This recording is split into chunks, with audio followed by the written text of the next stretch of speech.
Brazil Haiti ম্যাচের কথা বলবো, তার আগে আর্জেন্টিনা এক ম্যাচ জিতে কিভাবে বিশ্বকাপ চ্যাম্পিয়ন হওয়ার ফেভারিটের লিস্টে 2 নম্বরে চলে আসলো, এটা নিয়ে একটু আলোচনা করাটা জরুরি। আমি এই জন্য বলছি, এটা ব্রাজিল হাইতি ম্যাচের সঙ্গে সম্পর্কিত, আপনি নিজেই বুঝবেন। বিশ্বকাপ যখন শুরু হয় তখন কারা চ্যাম্পিয়ন হতে পারে? সুপার কম্পিউটারের 25,000 সিমুলেশন হিসেব করে ফ্রান্সকে সবার উপরে রাখা হয়েছিল, 20 পয়েন্ট সামথিং। 2 নম্বরে ছিল স্পেন, আর্জেন্টিনা ছিল 4 নম্বরে। তাদের বিশ্বকাপ জেতার সম্ভাবনা ছিল 9.5% সামথিং লাইক দ্যাট।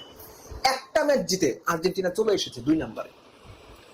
12.52% সম্ভাবনা আর্জেন্টিনা বিশ্বকাপ জিতবে, এবং ফ্রান্স এখনো 1 নম্বরে, অথচ তাদের অবস্থান ছিল 20-এ, সেটা 15.52। মানে বুঝতে পারতেছেন অবস্থাটা। ইংল্যান্ড এখনো 3 নম্বরে, তারাও 12 সামথিং, আর্জেন্টিনার একটু পরে।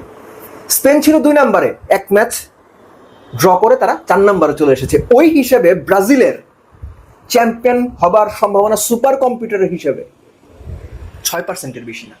এই 6% একটা ম্যাচ ভালো খেলে, আমি এই জন্য সংখ্যাগুলো বললাম, একটা ম্যাচ ভালো খেলে ব্রাজিল হয়তো 9-10% নিয়ে যেতে পারে, এবং সেটা হাইতির এগেন্স্টে। ব্রাজিলকে নিজেদের জাত চেনাইতে হইলে কোরাসাওয়ের বিপক্ষে জার্মানি যেটা করছে, আর্জেন্টিনা যেটা প্রথম ম্যাচে করছে আলজেরিয়ার এগেন্স্টে, ইংল্যান্ড যেটা করছে ক্রোয়েশিয়ার এগেন্স্টে প্রথম ম্যাচে, ব্রাজিলকে এইরকম কিছু করে দেখাতে হবে।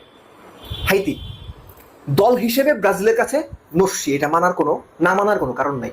কিন্তু ব্রাজিল প্রথম ম্যাচটা যেভাবে খেলেছে, আপনি যদি ব্রাজিল সমর্থন যারা তাদের কথা বাদ দেন বা তাদের শরীরে রাখেন, সাধারণ একজন ফুটবল ভক্ত, ফুটবল পছন্দ করেন এরকম কাউকে যদি জিজ্ঞেস করেন, তিনি বলবেন ব্রাজিলের খেলা দেখে তিনি সন্তুষ্ট হননি সাধারণ দর্শক হিসেবে।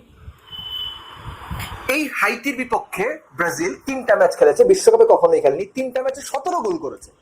সবশেষটা 2016-তে সম্ভবত এই আমেরিকাতেই ছিল, ফ্লোরিডাতে, মোস্ট লাইকলি, এক্সাক্ট আমার মনে নাই। ফিলিপে কুতিনিও হ্যাট্রিক করেছিলেন। সেই ম্যাচের 2জন এই বিশ্বকাপ স্কোয়াডেও আছে, অ্যালিসন গোলকিপার এবং ডিফেন্ডার মার্কিনিয়স।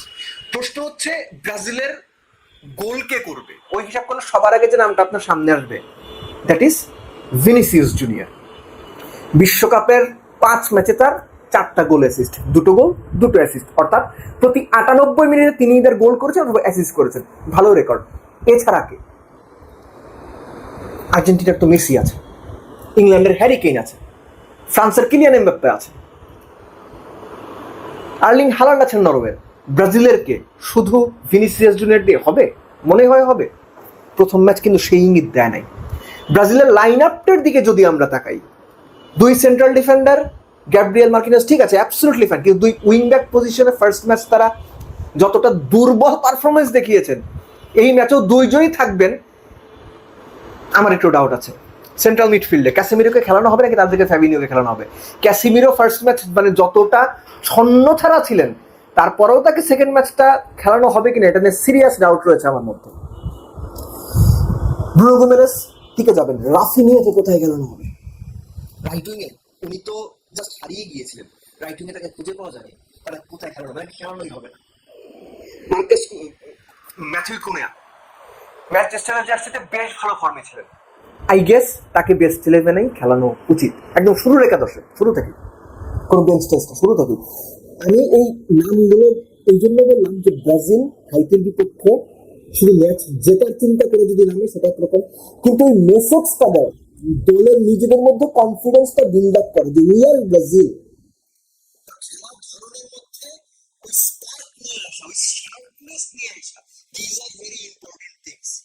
যেটা জার্মানি করে দেখিয়েছে, যেটা ইংল্যান্ড দেখিয়েছে, যেটা আর্জেন্টিনা দেখিয়েছে, নিজেদের ট্যাকটিক্যাল যে বিষয়গুলো বা নিজেদের ট্যাকটিক্সের যে সঠিক বাস্তবায়ন কিংবা অ্যাগ্রেশন কিংবা কনফিডেন্স কিংবা দল হিসেবে নিজেদের অস্তিত্ব জানান দেওয়া, মেসেজ দেওয়া অপোনেন্টকে, যত অপোনেন্ট আছে সবাইকে, ব্রাজিলকে সেটা করতে হবে। হাইতির সঙ্গে ব্রাজিল জিতবে, কেননা এই গ্রুপটা, ব্রাজিলের যে গ্রুপটা, এটা একটু ইন্টারেস্টিং। যেমন মরক্কো ব্রাজিলের ম্যাচটা ছিল এই বিশ্বকাপে গ্রুপ পর্বগুলোর একমাত্র যেটা সবচেয়ে মানে closest rank, top rank team একসঙ্গে, টপ 10-এর 2টো টিম একবারই মোকাবেলা করেছে, এবং হাইতির সঙ্গে ব্রাজিলের র্যাঙ্কিং এর যে পার্থক্য, সেটা এই বিশ্বকাপে গ্রুপ পর্বে সেটাও সবচেয়ে বড় পার্থক্য। Brazil 6th, Haiti 84th, in between 78। এই বিশ্বকাপের গ্রুপ পর্বের কোনো ম্যাচ নাই যে দুটো দল খেলবে যাদের র্যাঙ্কিং এর পার্থক্য 78। সো ইন্টারেস্টিং কিছু ব্যাপার আছে।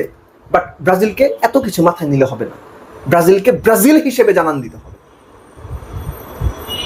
সো হাইতির বিপক্ষে ম্যাচ ব্রাজিলের জন্য অ্যাসিড টেস্ট আমি বলবো না, ব্রাজিলের জন্য ব্রাজিল হয়ে ওঠার ম্যাচ, ব্রাজিলের জন্য নিজেদেরকে ফেভারিট হিসেবে জানান দেওয়ার ম্যাচ। সেটা যদি ব্রাজিল করতে পারে, হয়তো আগামী লাস্ট ম্যাচ মানে গ্রুপের লাস্ট ম্যাচ বা পরবর্তী পর্যায়ে ব্রাজিল ধাপে ধাপে যতটুকু এগিয়ে যায় সেটা হয়তো কনফিডেন্স হিসেবে কাজ করবে। কিন্তু হাইতির সঙ্গে যদি ব্রাজিল ধুকে ধুকে ম্যাচ খেলে বা ধুকে ধুকেই জেতে, সেটা কিন্তু ব্রাজিলকে দল হিসেবে কনফিডেন্স দেবে না, এবং একই সঙ্গে ভক্তদের যে প্রত্যাশা সেটাও এতটুকু পূরণ করতে পারবে না। এক্সপেক্ট করবে ব্রাজিল যেন ব্রাজিল হয়ে ব্রাজিলের মতো খেলে। ওই ব্রাজিলকেই আমার মনে হয় যে ব্রাজিলের ভক্তরা তো বটেই, সাধারণ ফুটবল প্রেমী যারা আছে তারাও সেই ব্রাজিলকেই দেখতে চান।